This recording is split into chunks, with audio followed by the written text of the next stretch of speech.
I request Madam to give a small talk regarding the cause and protest.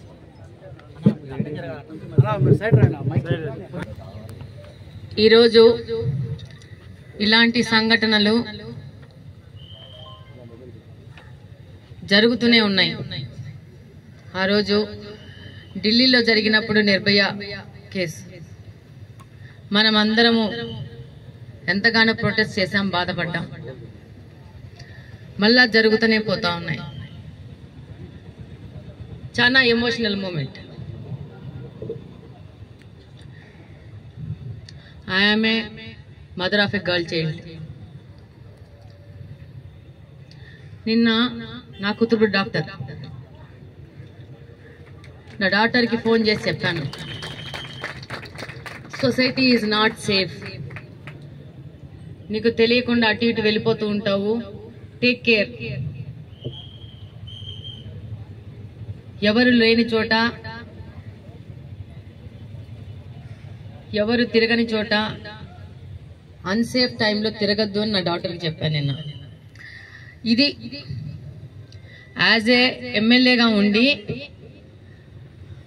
ఒక మదర్గా incident గురించి తెలియంగానే నా డాక్టర్కి phone చేసి చెప్పిన విషయం నేను ఇది.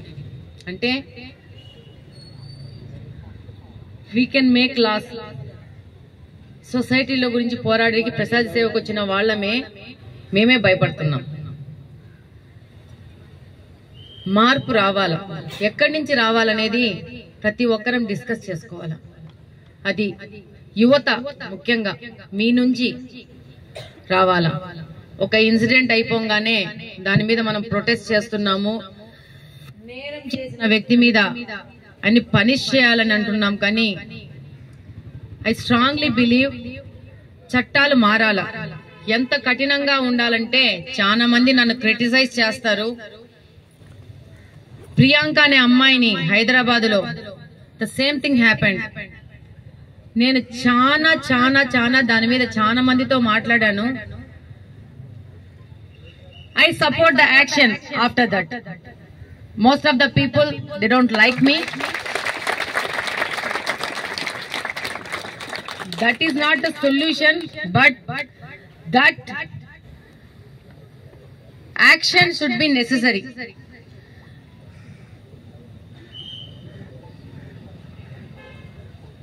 ఈ రోజు నేను కడపలో చాలా సార్లు ఈ 1 year లో చెప్తూ ఉన్నాను, I am going to support girl, women, whatever be the situation. ఈ మధ్యనే కడపలో ఒక వ్యక్తి ఒక అమ్మాయిని ఎత్తుకుపోతానన్నాడు.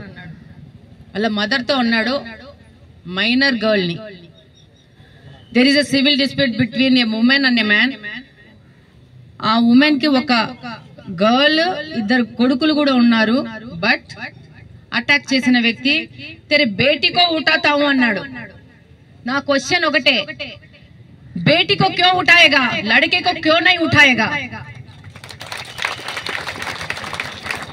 The thinking, the attitude of a man, they can harm.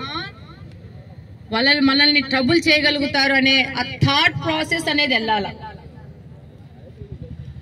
నేను ఇదే విషయం చాలా మంది పోలీసులతో మాట్లాడినాను. ఎందుకు ఎత్తుకుపోతానన్నాడు, ఎందుకు ఆలోచన వచ్చింది?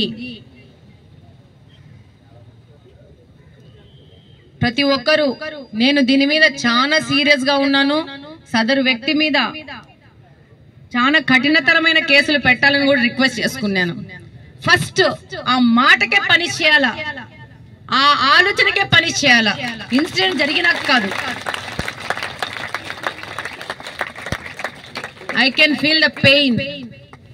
I'm also women, mother. కాబట్టి నేను కూడా ప్రతి ఒక్క ఈ విధమైన సభ్య సమాజంలో ఈ రోజు 2024 లో ఉన్నాము. ఒక ఆడపిల్లకి తను చదువుకున్న స్కూలు కాలేజీలలో సేఫ్టీ లేదంటే ఎక్కడ సేఫ్టీ ఉంది? చట్టాలు మారాల. నన్ను అడిగితే రాజ్యాంగమే మారాల. మోడర్న్ ఈ యొక్క మోడర్న్ సొసైటీకి అనుగుణంగా ప్రతి ఒక్కటి మారాల్సిన అవసరం ఉంది. ఈ దినం వరకు వీళ్ళని ఇంతకు ముందు గుంటూరులో ఒక అమ్మాయి మీద యాసిడ్ పోశారు. నేను అప్పుడు చదువుకుంటున్నాను డిగ్రీ. క్లాస్ రూమ్ లో ఎంతో మంది చూస్తుండగా ఆ వ్యక్తి ఈరోజు రిలీజ్ అయిపోయిండాడు. చాలా మంది అంటారు రిలీజ్ అవడం తప్పని నేను అంటాను. చాలా మంది అంటారు punishment is not the solution. కానీ నేను నా ఆలోచన పనిష్మెంట్ చేయాల్సిందే. ఒక మనిషి లైఫ్ ని తీసుకున్న అతనికి ఆ విధంగానే పనిష్మెంట్ ఉండాలి అనేది నా అభిప్రాయం, నా పర్సనల్ ఒపీనియన్. ఎంతో మంది అమ్మాయిల మీద గొడవ జరుగుతున్నాయి. దీని మీద నా ఫుల్ సపోర్ట్ ఈ యొక్క అజిటేషన్ కు ఉంటది, డెఫినెట్ గా ఈ ధర్నాకు ఉంటది. దీన్ని మనము పెద్ద లెవెల్లో తీసుకొని వెళ్ళాలా. దీనికి సంబంధించిన సెక్యూరిటీ సిస్టమ్ గాని, దాంతో పాటు అసలు ఫస్ట్ సైకాలజీ ఎక్కడో మారాల, గ్రౌండ్ లెవెల్లో మారాలా. పిల్లల్ని ఫస్ట్ స్కూల్లో చేర్పిస్తున్నప్పటి నుంచి వాళ్ళకి ఇది తప్పు అని చెప్పేది నేర్పాల. నా సన్ కి నేను చెప్తాను, నీ క్లాస్మేట్ అయినా ఒకవేళ నువ్వు ఆ అమ్మాయిని లైక్ చేస్తున్నావు కానీ you don't have any right on that girl. That right is their parents. If their parents are not okay you can't step forward అని నా సన్ కి చాలా సార్లు చెప్పాను. I believe on that. మీరు, నా కూతురు కూడా ఉంది. ఈ సేఫ్టీ ప్రికాషన్ విషయంలో గవర్నమెంట్స్ దీని మీద ఒక డెఫినెట్ గా ఒక డిస్కషన్ జరగాల. మెడికల్ ఇన్స్టిట్యూషన్సే కాదు, ప్రతి ఒక్క ఇన్స్టిట్యూషన్ లో కూడా, ప్రతి ఒక్క అమ్మాయిలు ఉన్న చోట కూడా, అలాగనే సమాజంలో రోడ్లలో ప్రతి ఒక్క చోట ఇలాంటి సంఘటనలు పునరుత్వం కాకుండా తీసుకోవాల్సిన చర్యల గురించి ఒక పెద్ద లెవెల్లో చర్చ అనేది జరగాల. రిపీటెడ్ గా ఏవి 6 నెలలకో సంవత్సరానికో జరిగినప్పుడు మనమందరం ప్రొటెస్ట్ చేస్తున్నాం. ప్రొటెస్ట్ చేసినాక తర్వాత మళ్ళా రొటీన్ మన యొక్క పనుల్లోకి మనం వెళ్ళిపోతున్నాం. మేము లెజిస్లేటివ్ మెంబర్లుగా, మేము అలాగనే ఉద్యోగస్తులుగా, స్టూడెంట్స్ గా మీరు ప్రతి ఒక్కరము ఒక చర్చ అనేది దేశవ్యాప్తంగా జరిగి ఇలాంటి సంఘటనలు పునరావృతం కాకుండా మనం తీసుకోవాల్సిన జాగ్రత్తలు ఎన్నో ఉన్నాయి. వాటి మీద మనం పోరాడాల్సిన అవసరం ఉంది.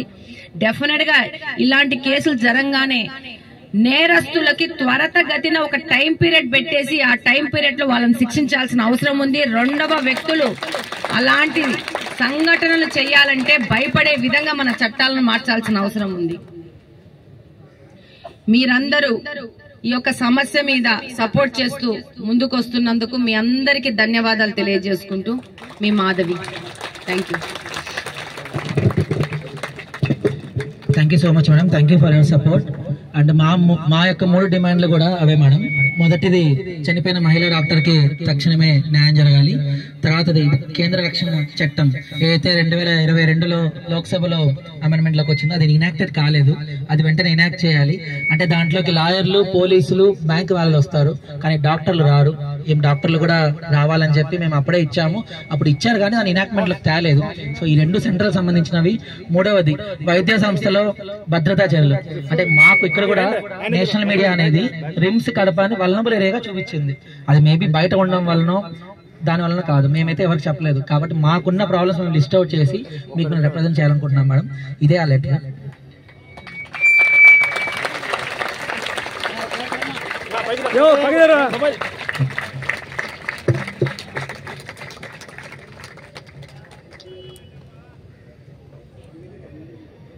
రిమ్స్ హాస్పిటల్ కి వచ్చి రివ్యూ చేసి వెళ్ళడం జరిగింది. ఇది మీకు ఎంతమందికి తెలుసో నాకు తెలీదు. అందులో ముఖ్యంగా డిస్ట్రిక్ట్ పార్టీ ప్రెసిడెంట్ శ్రీనివాసరెడ్డి గారు, పోలిట్ బ్యూరో మెంబర్ గారు పర్టికులర్ గా సెక్యూరిటీ సిస్టమ్ మీద స్ట్రెస్ చేసి మాట్లాడడం జరిగింది. ఎంతమంది సెక్యూరిటీ వాళ్ళు ఇక్కడ పని చేస్తున్నారు, సేఫ్టీ మెజర్స్ ఏంటి, ఇంతమంది ఉంటారు, పేషెంట్స్ ఉంటారు, పిల్లోళ్ళు ఉంటారు, ఆడపిల్లోళ్ళు ఉంటారు. డెఫినెట్ గా నేను మిమ్మల్ని రిక్వెస్ట్ చేస్తున్నాను, రిమ్స్ సంబంధంగా మీకు కావాల్సిన డిమాండ్స్ ఏందో తీసుకొని మీకు వస్తే మీకోసం పని చేయడానికి మీ సిస్టర్ మాధవి రెడీగా ఉంది. డెఫినెట్ గా నేను రిమ్స్ అనేది నా స్పెషల్ ప్రయారిటీ. నా యొక్క ఎలక్షన్ మేనిఫెస్టోలో నేను ఇచ్చినాను రిమ్స్ ని అత్యాధునికంగా తీర్చిదిద్ది ప్రజలకు అందుబాటులో తీసుకొచ్చి దీని నాణ్యతా ప్రమాణాలు పైకి తీసుకెళ్లేసి ఒక నేషనల్ ఇన్స్టిట్యూట్ లాగా చేసుకోవాలా. ఈ చుట్టుపక్కల ఉన్న ప్రాంతంలో ఉన్న ప్రతి ఒక్కరికి అందుబాటులోని అత్యంత మెరుగైన వైద్య సేవలు అందించే విధంగా ముందుకు తీసుకెళ్తానని నేను కడపలో ఎలక్షన్ లో నా సొంత మేనిఫెస్టో తయారు చేసుకుని పెట్టిన దాంట్లో రిమ్స్ అనేది నా ఫస్ట్ ప్రయారిటీ. డెఫినెట్ గా I'm requesting your student union వాళ్ళు, మీరు రండి, మీ ఎలక్ట్రికల్ ప్రాబ్లమా వాట్ ఎవర్ స్ట్రీట్ లైన్ ప్రాబ్లమా మీరు తీసుకురండి, దాని మీద వర్క్ చేసి మీకు ఒక సొల్యూషన్ వచ్చే విధంగా ప్రయత్నం చేస్తాను. డెఫినెట్ గా I put my effort. Definite గా నేను పైకి తీసుకెళ్తాను, దీన్ని సంబంధిత మినిస్టర్ దగ్గరికి తీసుకెళ్తాను, సంబంధిత ముఖ్యమంత్రి గారి దగ్గరికి తీసుకెళ్తాను. దీని మీద డెఫినెట్ గా నేను వర్క్ చేస్తాను. Thanks for your support. ఎలా ఉందో మాకే తెలుసు. Today you became the voice of all of our mothers who are unable to come here and share their thoughts, madam. Thank you so much, madam. Thank you so much for the support. Thank you for becoming the voice of all our mothers who have given their brave children, daughters to serve the nation and to save the country, madam. Thank you, madam. Dr. Jilal Masha garu matladanu.